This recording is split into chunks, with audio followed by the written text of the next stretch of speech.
Hello, this is some videos. Some people asked me about some of my paintings, and instead of writing it down, I thought it'd be nice to make a little slideshow of it and some of the paintings here. And I'll do it county by county of places I've painted here in the west of Ireland, but around the country in general. And I'll start the first video here in where I live now in County Sligo in Ireland, talking about the paintings and so on. This is a painting of the bridge at Banada across the River Moy, right next to Banada Abbey. It's a 15th century abbey. What I like about this bridge is that it's incredibly strong, and it was once the main bridge in this area connecting northern Mayo down with South Sligo. In fact, in 1798, the French army with an Anglo-Irish Hibernian force crossed this bridge as part of a liberation during the United Irishmen uprising.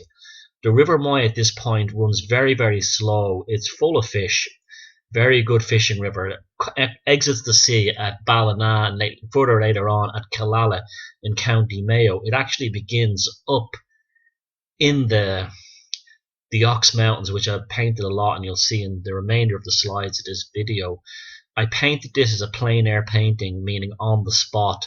It was done with watercolors and watercolor pencils. This next one is of Carramore megalithic stone circle. I painted this again plein air last year. This appeared in my 2015 calendar. The ancient stone circle in the foreground on the top of the hill at Carramore is one of the most impressive and important megalithic structures in Ireland, although it doesn't get the same kind of respect that it should compared to its many of the ones on the east coast, particularly in around the Boyne Valley area. But it's nevertheless a very powerful place. It's very powerful because it's one of these stone circles on the top of the mountains in Sligo where you could see from the others, and I tried to other mountains that have stone circles, and I painted here in the background as it's seen. This is exactly how it looks. Knocknarea, it also in County Sligo, in the distance with Queen Maeve's tomb on top of it. In ancient times, these in this part of the world in Sligo, these tombs are very much, well, they aren't tombs, but these centres, these megalithic centres, were very much connected on the top of hills, possibly above a forest at the time. This was also painted in watercolors and watercolor pencils, and I used some white gouache for the clouds. I wanted to convey the coldness and the windiness of the sky, so that's why it tends to be very frenetic looking.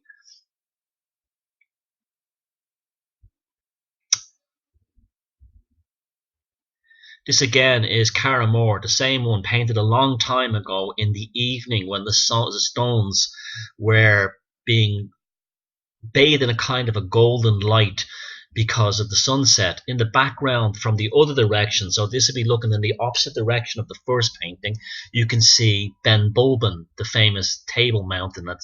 It's indicative of here in County Sligo. The stones are painted in a yellow ochre because that light was reflecting off them and the sky was tinted. We get these very dramatic skies in autumn and spring. If you manage to get sun at the end of the day, it can be quite intense. This was very quickly done, as I didn't have a camera with me that day. I didn't have a camera phone, and it was done very quickly with the idea of doing a much more developed painting later on. You'll notice the sky was red. This was probably due to the Icelandic volcano that happened that shut down a lot of flights. I think it was 2009 or 2010, and a lot of the particulates in the sky from the Icelandic volcano, which would have been basically where this painting is look. If you were to look straight ahead, you're looking towards Iceland, and that would have been caused the red sunsets. And I left the painting as it was. I was happy with how it looked, and I didn't bother doing it. It's really a sketch, but I kept it as it was. Surfing is a very popular sport, and it's a professional sport around here, and it's quite big time, particularly in Strand Hill, which is a big surfing community.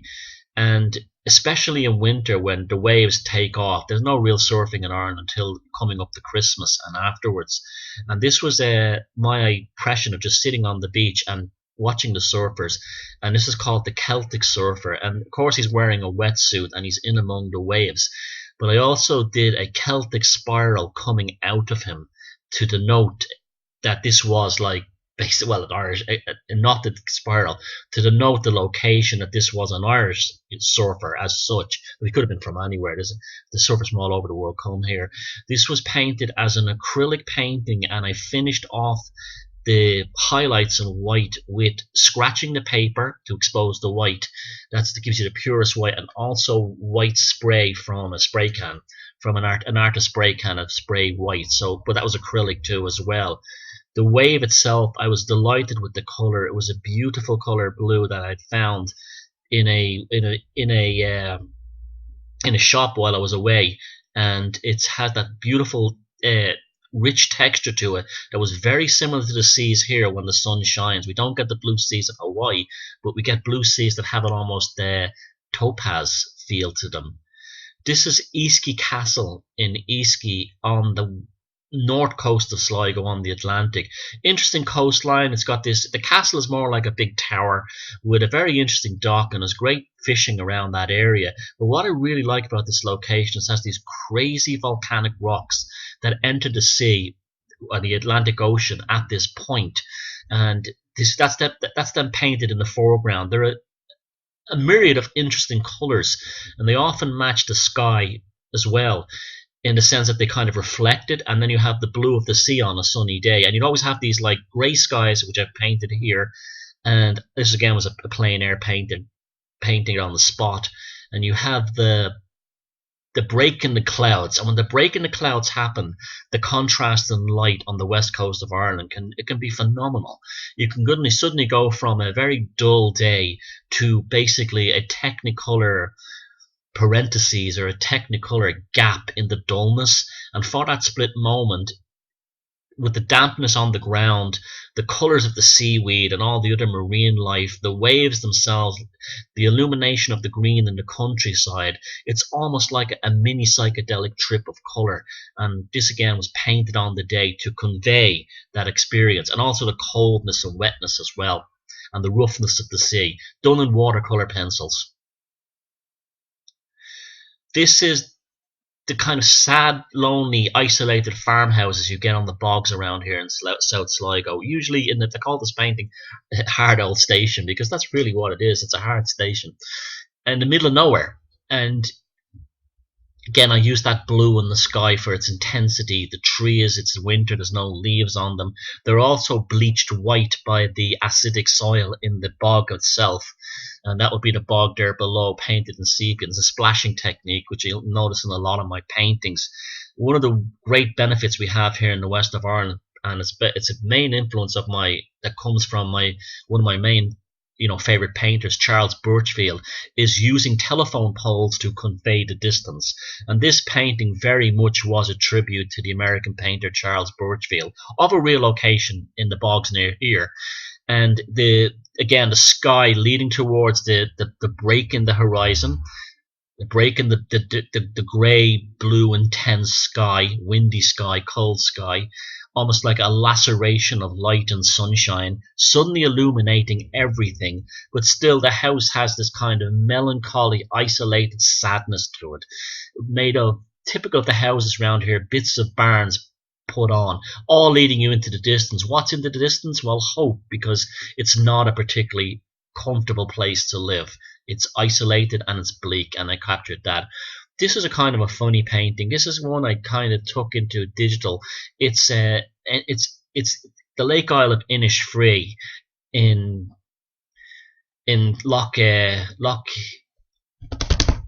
Lochkey in County Sligo, where Yeats wrote the famous poem "I Will Arise and Go to Innisfree." And this, when I got this home, I said, this is absolute rubbish. It's weird, but I had this kind of surrealist, unnatural quality to it, like the island itself was kind of like fairy-like and fading. And so I went around and I did the sky with the airbrush, the regular airbrush, acrylic airbrush, and I added some detail, foreground detail, with this digital effect. And whenever I don't know what it is I like about this painting, because in some ways it's kind of ugly, but I think it's just the way, it's an example of what makes painting fun is the strangeness of that island in the middle. Looks like a mirage. It has that. Is it real? Is it there? And it's a place of the fairies, according to Yeats and local legend. It's sort of like an internal high Brazil, the mythical island within. And again, the white in the paper is a scratching. It's just scratching the paper with my thumbnail to expose it beneath the blue. Strange painting, but for some reason I do like it. I really shouldn't, because it's not a very good painting, but it captures how that place feels, and that's all I care about. And capturing how places feels, this is Knocknarea. This is a tiny canvas that I painted of the incredible sunsets you can sometimes get around here, but also I wanted to specifically point out Queen Maeve's cairn, which is this massive unexcavated megalithic monument on top of the mountain. It's absolutely immense, and it's never been. We don't know what's inside it. The treasures of the ancient, the true Titanic could be inside that cairn. It's never been excavated because it would just be an enormous job to do it. They'd literally have to, because it's all random loose stones. They'd have to put everyone back, thousands and thousands of them, and you'd have basically archaeologists working on the top of the mountain. But again, I called this Queen Maeve's Fire, and because this is viewing from, actually, believe it or not, the retail park in Sligo, which is just basically a home base, and a McDonald's is there, and a Costa Coffee, and a few kind of outlet stores. But it gives you the best view towards the sunset from that direction, and it sometimes is truly incredible. I've noticed that there's been better sunsets around here when you do get the right cloud formations, again, ever since the Icelandic volcano. Painted in acrylic on a canvas. Small, very small canvas. This is Loch Talt, not far from where I live, in South Sligo, and this is like you want to talk about artistic license. In the foreground, there's a boulder, but you see it looked very plain when I was doing this. This is watercolor pencils again, and the white is the scratch paper. I think you can see that on it, and this is exactly how that place looks. It's a tree. They're treeless mountains, and they're immense. They're really tall, and I've hiked those mountains, and on the top of those mountains are lakes. That it's wilderness. It really is wilderness, and for Ireland it's wilderness, which is a country that's fairly well populated. There's not too much wilderness, but the top of those mountains are.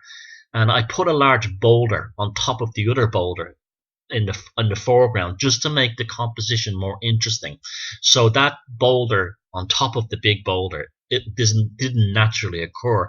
I put that on top of that in like 2009. And that boulder is still there today. Nobody moved it. It's still there. And again, when the lake goes out, when the light is right with that intensity, the colors of the stones again come to life. And that was just purely purples and blues to convey that delicateness. What I liked most about this painting was the reflected shadows underneath the large boulder, because the purple tone came out very, very well. I was very happy with that. Again, a very quick plein air painting from my sketchbook. This is the one I painted on a canvas. Now, I got the canvas and I put plaster all over it. Then I scratched the plaster because I wanted to convey a kind of organic feel. And then I painted, as you see now, Loch Talt from a different angle. This is from the main Ballina to Tubbercurry Road, looking towards the Windy Gap. So we're looking towards County Mayo. This ancient lake, very deep, a kind of scary one to swim in. It does come that white colour. It's reflecting the light coming through the Windy Gap. Again, the mountains on the left are the ones that you could see in the previous painting. On the right, you could see some traces of some farmhouse where it illuminated the very few green areas where you could actually cultivate here. This area has an interesting and ancient history.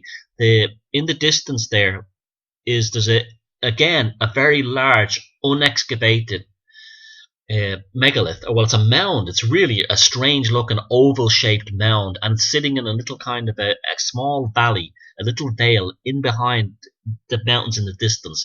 On the right hand side, there's a small tiny church there that's supposed to be the site where the lake monster, that every Irish lake has a monster, where the lake monster that lived in the lake was destroyed in a battle with some saint who founded the church. So this is again the whole thing of Christianity coming here and killing the Druids. So this is probably a very powerful center of the Druids. Anyone who comes to Sligo in summer, you can't get over the swifts. I always loved the return of the swifts and the swallows from North Africa and the way they fly. One of the reasons I love them is one, that the most beautiful bird in the world, the shape of them, the wings, the way they fly at high speed, the songs that they sing, but they also clean all the insects out of the air. And this is one of the issues with painting these lakes, and this is why I made the mountains and the bottom look very minimalist. I wanted to put all the focus on the birds themselves, and in particular those amazing skies that we were getting after the Iceland volcano. The swifts themselves are just amazing birds, and they clean the sky out of the enormous amounts of mosquitoes and midges, we call them, gnats, that are all around these mountains, especially in summertime. So they actually provide a dual purpose. They're beautiful, they're picturesque, they're fun to draw and paint, they sing beautifully, and they clean insects out of the sky. What more did you want? They're also kind of the ones that come back, that live in my shed, come back every year. I wouldn't say they're tame, but I'm very aware that they know who I am, I know who they are, and I know this is not, it's very kind of corny the way I paint landscapes, but honest to God, the reason why I do this is because that's how I feel about the landscape. It's not, there's no point in toning it down. I see the magic, I feel the magic in it.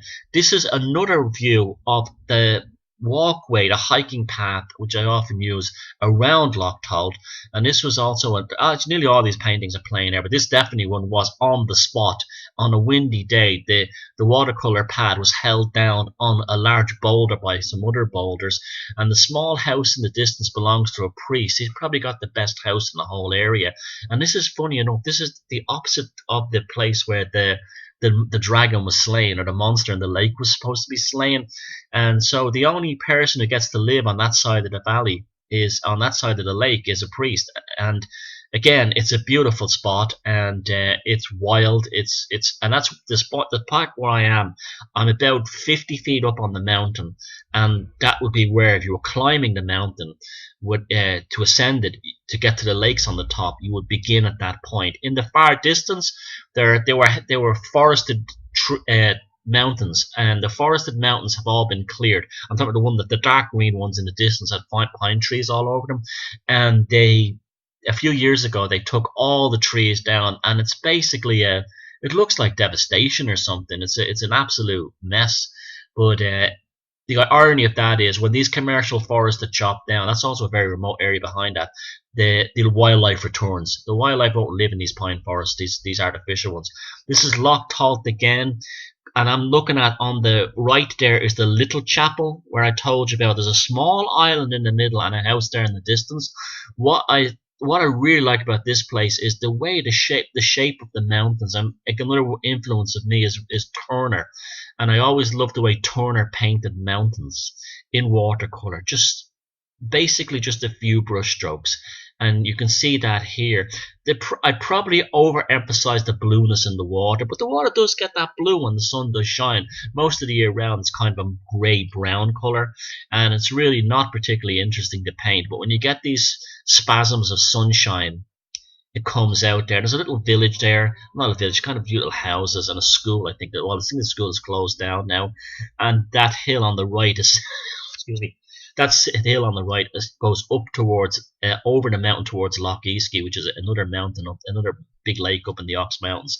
On the right, there's that hill that goes, and we're looking towards the Windy Gap. The Windy Gap is basically the border, and it's called the Windy Gap for a reason, because when you get in there, you look right down on the Atlantic, and the wind comes flying through that from County Mayo into County Sligo.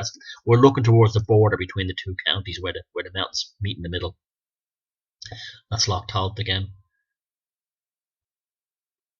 And another Loch Tolt from the same footpath I showed you the priest's house earlier on, but further down along the footpath.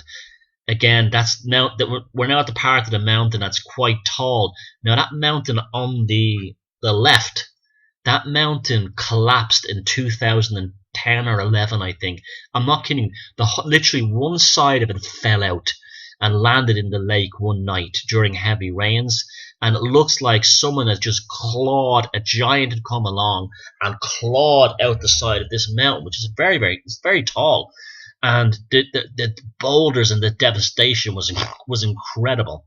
And just to see the gash and how literally the mountain it made you very aware of how nature, the power of nature, the energy and the force that actually scooped the side of that mountain out it's just awesome. God knows how many, a lot of sheep graze along that. God knows how many poor sheep were killed when that happened. And the noise must have been tremendous as well. The boulders, not only, these boulders would be the size of a house, some of them, not only rolling down the side of that mountain, all along there's massive boulders that roll down the hills every so often, but also the sounds of them crashing into the lake. That lake is incredibly deep too. They say it's as deep down as the mountains are high, which is probably make it what, like 1,000 feet down, really. And again, it's one of those Irish lakes, supposed to have a monster. This is Classy. This is Classy Bond, the house of the former home of Lord Mountbatten in County Sligo, where he was blown up by the IRA in 1979 or 80. And you get these misty, this is Mullock Moor, and it's like peninsula where you get these misty mist, these strange ethereal mists coming in from the sea.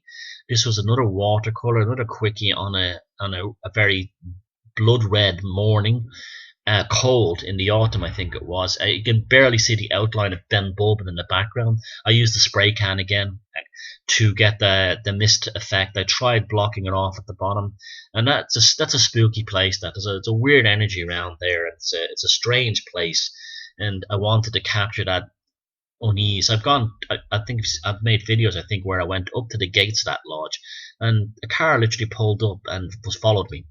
Now, the Mountbattens aren't involved in it anymore, but it's still, I don't know, there's something strange about the whole place there. It's a beautiful place. It's stunning, but that house always gives me the creeps whenever I'm near it. I don't know why. I'm sure it's a very nice place, and the people that live in it are very nice and everything. And it's architecturally, it's very interesting, but I don't know what it is. I just don't know what it is. It's just an odd place, but it's good to paint. It's visually interesting. The Gothic kind of structure that's there, especially a morning like that. And this is typical. I don't know where this was. I think this is somewhere in the Rocks Mountains again, but over towards Loch East, which would be heading towards the central part of the Ox Mountains. And again, you get these intense mornings where you might get a break in the sky and sudden explosions of sunlight coming through. I don't think that's a lake reflecting the water on the. It's so long ago and I did this, I can't remember. On the right, I think that's just a flood. It's been flooded. You have the road there with the greenery on each side, the darkness in the mountain that still has been illuminated yet, and my old friends, the telephone poles that are great not only for conveying distance as they recede into the distance, but they're also great metaphors as well. They represent communication, lack of isolation, stories coming into the valleys, stories coming out of the valleys. And on the right as well, you'll notice there's 3 gulls flying over the water, over the flooded area. And you'll see that on a lot of my paintings. I'll often paint 3 gulls. I don't know why. Symmetrically, when you do painting or drawing, 3 of an animal or 3 of a bird always looks better than 2. But I think some people said it's like a trinity kind of thing, and there could be some truth to that, but not in a Christian sense, like the original trinity of the 3 spirals of the Triskel. This is the Windy Gap, but this is very much an artistic license version of it. It doesn't look exactly like that, but it's close enough. Like, it's like if someone asks the Windy Gap, say, oh yeah, I recognize it, but in terms of perspective, it's obviously a highly impressionistic version of that. There's a lot of compression with the selective compression of the road. It narrows too quickly at the front. But again, I wanted to. This was an artistic license. This was not. I'm not painting a photograph here. I'm painting an energy. And again, I used a lot of purples in the sky. You can see how I used a hell of a lot of water in the sky part. I probably had to do with the rain, but you see how the white paint and the other paint in the sky, there's tremendous bleeding there. It caused a great effect. I love that effect. And I used white gouache again, just gently pulled over the rough paper to create texture. A few sheep there. Those fences don't exist, but I just put them in there because, well, it's my world. It's my vision. So I'm not taking a photograph. I'm basically giving you a picture of my emotions at the time. And looking back at this now, I mean, when I was painting these things, a lot of them emotionally seem very turbulent or something. It's there's like they always seem to have the same metaphor of this intense dark brooding sky and then a flash of sunlight trying to break through. I don't know what that says about me or anything like that, but that's always the image I've liked, that kind of drama. This is a weird one. This is like a pen drawing I did with some like sepia there, which is like octopus ink, quickly up on top of the mountains of an old hunting lodge, and we're really up on the sticks here. Although there's a road that goes by it, that view that I've done now is impossible anymore because they built these horrible wind turbines from it. And I think the paper that I used was like wrapping paper from a butcher shop or something. It was not even art paper, but it was just something I just felt like doing that day. And it captures that kind of spooky, brooding, Moorish isolation, which is this ruined building has. It's quite big as well. And I don't know what the history of it. I can't get the history of it. I asked people about it. They don't know anything about it. But it's very broody. It's very, I don't know, very I don't know. It's just very Wuthering Heights. It could be a ruin on the moors in Yorkshire, and in fact, the top of the mountains at that point, it is kind of like a very high plain, and it does have that feel to it. But it's much more rough and nasty. I mean, if Kathy was walking there, she even if she was a ghost, she'd sink into the swamps. It's very to Heller Connacht, as what's his name, Cromwell said. To Heller Connacht. Yeah, there's a lot of truth to that there. Red pen used on the outline. I don't know why. I think I got the idea from a Turner drawing. This is Parks Castle, just outside Sligo town. An interesting castle, one of these old stately homes. I don't think it was a particularly historic castle on the lake there, just outside the town itself. It had the most interesting feature were the turrets on the corners. They're very Lord of the Rings, Game of Thrones kind of turrets, and you see how they go. See how the watchtower turrets there are kind of tapered into the top of the wall, in that they don't go down to the ground level. Well, that's to stop undermining, because if they went down to the ground level and somebody tried to undermine them, the whole tower would fall down and that defensive position was lost. But because they're tapered in before they reach the ground, if an attacking force tries to get to the corner walls to undermine them, in the towers itself they can bombard the towers. They can bombard the attackers from the top by throwing rocks on them, boiling oil, raining crossbow bolts down on top of them, and they'd be very difficult to assault because you couldn't actually blow a hole in them. And so that's a classic example of how a castle is defended. And that stonework on that I'm delighted with, because that's exactly what it looks like. The stone effect. Again, another view of Queen Maeve's cairn on top of Knocknarea in Strandhill in County Sligo. It's a bit another canvas painting that was done very quickly, very roughly, with thick paints just thrown on it. Small canvas, like 8 by 10, thrown on real quickly.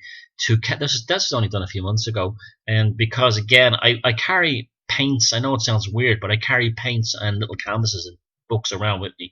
I just, when I'm in the right place or something and the goo catches me, I'll just start doing it. And that was just, this one. I accentuated the width of the cairn at the top, because I called this Queen Maeve's. I think it was quite like the idea of Queen Maeve's fire of a volcano. Like, it's not a volcano as such, but the idea of her legacy and her power, which not only her but also the people who built these megalithic structures, their own power. The idea of that just like coming out of like the past. And it was around the time I was really starting to get into the mythological stuff and the heritage stuff and the Northern European Viking stuff. And the idea was that these structures, they still exist. And after, 1,000 years, 2,000 years of Christianity, all the other things that have ever happened, all the politics, all the bullshit, everything else, this cairn is standing, and it's like a volcano screaming and exploding from the past into the present. And that was the idea behind that. A Gothic painting, another quickie of Sligo Abbey. You wouldn't get that view really, but again, it was just something kind of spooky. The place is spooky. It's a very old abbey. Another quickie. It's not a particularly good painting, but I do like the moon, when the moon came out. And watercolor pencils again. And the tree is kind of interesting. It was just basically a quick kind of composition thing, an idea to get something. I was going, again, a lot of these paintings are not finished paintings. They're just sketches. This is really a sketchbook. These are really sketchbook works, most of them. And so this is what this was to get it, so the geometry isn't completely correct, but I do kind of like the oddness of it as well. I can't explain it, but again, there was things that one of these ones that they're just meant to be done as sketches and then just held on to, and sometimes they're so interesting and so odd, like this one, that they become works of art almost in of themselves. And I really dig that. I mean, it's just it's not going to win any art prizes. It doesn't look fantastic. It's not like technically perfect. It's not even professionally painted. But I couldn't give a shit because it captured the atmosphere that the full moon behind this abbey, I think it's this Cistercian abbey, I think it is, created. It's the energy that I was paying, and energy is more important to me than, perfection in doing a landscape sketch. This is a storm over Sligo Bay. You can see I'm very interested in the skies around here. I'm very happy about this one. Another sketch is a tiny little, it's only a few inches high, this little sketch. And that's Ben Bulben in silhouette with an enormous storm to the north, enormous clouds. You see, that's what I love about the skies around here. The mountains themselves are towering, but behind them are clouds that are towering. So you have layers. So you have huge waves in the ocean, towering mountains. They're not like peaked mountains, but they're big and they're massive, and they're with interesting shapes. Like this one is a table mountain with that particularly interesting shape. Massive skies. So you've got 3 layers of awesomeness on the west coast of Ireland. And so and you've got all the elements. You've got the 4 elements there. If you include the sunlight, that gives you fire. So you have it's a very alchemical idea. The landscape representing the alchemical vessel, and this is the heart of Yeats and Yeats poetry. And this idea that was just in my mind when I did this little sketch, was that the idea of the landscape itself being an alchemical vessel for the gestation of folklore, poetry, and art. If that sounds a bit weird, but it's like that's how I feel at the time. And I was, again, I love the way the clouds came out, considering it was a tiny little thing. Knocknarea again in winter from the opposite angle, where you can paint, because it's basically circular shaped mountain. There's Queen Maeve's cairn on the top. The tree on the left is very, very Charles Birchfield. That's again the tribute to my favorite painter, the American genius, who from Ohio, painted upstate New York, and he painted trees like that. And there's always a sense of strangeness. So there's a sense of strangeness here. So that gate was closed in the original painting, but I painted the gate open, and the idea was like, well, am I being invited into the landscape? Am I being invited into the mysteries of Queen Maeve's cairn at the top of the mountain, which you can barely see? It's just like the clouds have partly covered it. It has somebody escaped. What's going on here? And those kinds of like unspoken narratives. And also the tree itself, you don't know whether it's saying, oh, be careful, don't go into that field, don't go towards the mountain, or it's saying, it's beckoning you towards to go to it. The tree is almost like an ent in that it has a personality. It's not just a treeless, a leafless tree standing there doing nothing. It's actually saying, come on, what do you want to do? Or it's saying, beware, beware. This was a painting that I was absolutely over the moon about when I did it. It's a tiny watercolor again that was done as a sketch, but it was so good that I decided it was actually good enough to stand by itself. This is Ben Bulben from the other side. This is Ben Bulben from the Mullaghmore side, which is I showed you early on, with the full moon illuminating the sea. The full moon's illuminating the sea and showing its way across the ocean at that point. So you're seeing it from behind. I did use selective, not compression, but expansion to bring the mountain a little bit more closer than what it normally appears. But if you saw it in daylight, but the intensity of the full moon that night and the few wispy clouds in the sky, it just seemed to, the mountain just like, it looked like it was jumping at you over the waves. And then there was this beautiful golden color in the sand, this kind of tranquil lapping upon the beach. Those waves were not like crashing, they were lapping and going, that lovely hypnotic, very regular sound. It was like the lullaby of the moon. And my God, if the fairies were going to come out, they were going to come out that night. And that was like, I was over the moon when I got home and saw this thing, and you know how it came out, just beautiful. I was delighted with this one, the simplicity of it, but the power of it and the magic of it. Watercolor again. This again is Knocknarea in Strandhill in County Sligo, a small canvas from not long ago, one of these impulsive quickies on a breezy day from another angle. Basically, this is the end of the runway. The airport's closed down now. It's just used for like hobbyists and stuff like that, flying clubs and stuff. But at the end of the runway, you can walk on the runway, but you get from the end of the run. That's why if that airport was open, it'd be one of the most spectacular in the world. You're literally flying into the mountains of Sligo, but unfortunately, it didn't. The airport basically was bankrupt. They didn't get enough commercial flights into it, and it's basically just basically used by the military and hobby clubs now. But it gives you, from the airport, you get a tremendous view of Knocknarea. You don't see the tomb. I don't know the tomb. I think it's the cairn, Queen Mary's cairn, from this angle. But again, this was a painting of weather conditions, the breeziness. You can see that's why the brushstrokes in acrylic paint are done like that. We're conveying a sense of breeziness. You're being blown along. The water's very, very choppy. That the seagrass in the foreground on the left is dancing, it's dancing, it's dancing, chop, chop, chop, chop, chop, and it's like the wind. You know, you can paint the wind. You don't have to paint like a person holding her hat and the umbrella bent to convey the wind. You can do it in how you organize your brushstrokes and your color schemes. You can actually paint a windy, blustery day and feel the wind, and that's what I'm very happy that came out. This is Knocknarea again. I know I painted a lot, from a place called Dirk, I think it's called, a really strange place on the other side of the bay, the Strand, Ballasadair Bay, on the other side of it, and looking towards the Strand Hill itself. And that's what the Strand, you see that, like on the left there, there's a brown lump. It's kind of a yellow ochre lump. That's the Strand Hill, and you can see the village represented by small dots. And then this is something, the Triskel, I paint in the sky and the clouds at the top. I did this as a watercolor, but the white parts at the top are done in a kind of a paint marker. In fact, I have it here right in front of me. They're Uniposca. I don't know where they made it. They're Uniposca, made by Mitsubishi of all companies, and they make these beautiful little white markers that make very intense white paint, and they were very. And it was the first time I used them, so I just an experiment. And this print has been very popular. I've sold quite a lot of them to people, and it's from a place called Dirk, which not a particularly nice place, really, to be honest with you.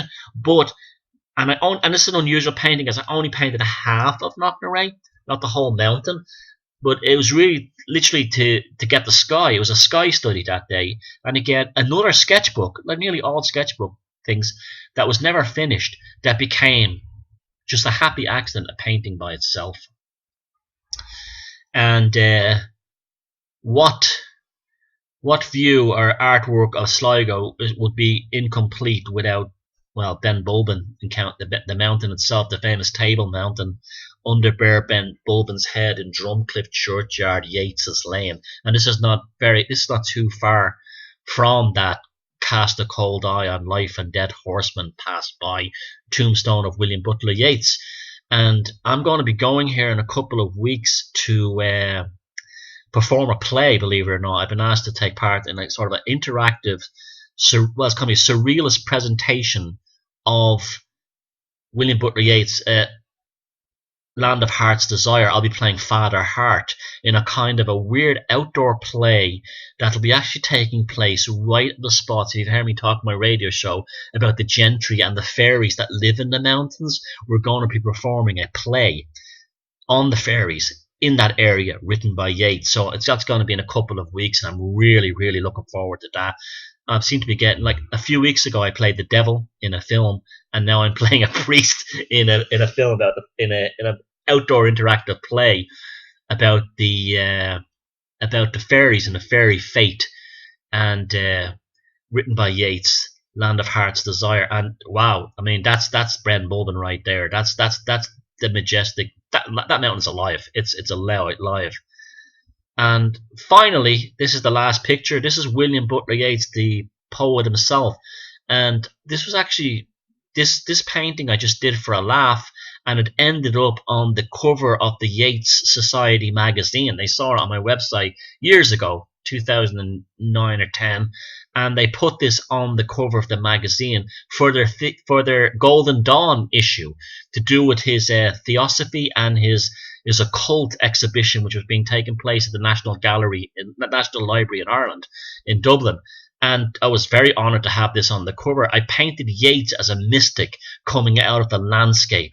So his head is the trees of the Hawthorn fairy tree, as is the body, the fairy tree, and the stone walls representing this folklore, and the walls and the houses and the ruins of rural Sligo, with the kind of like a halo behind him to represent this mystical idea, this supernatural conveyance of his poetry and what it means.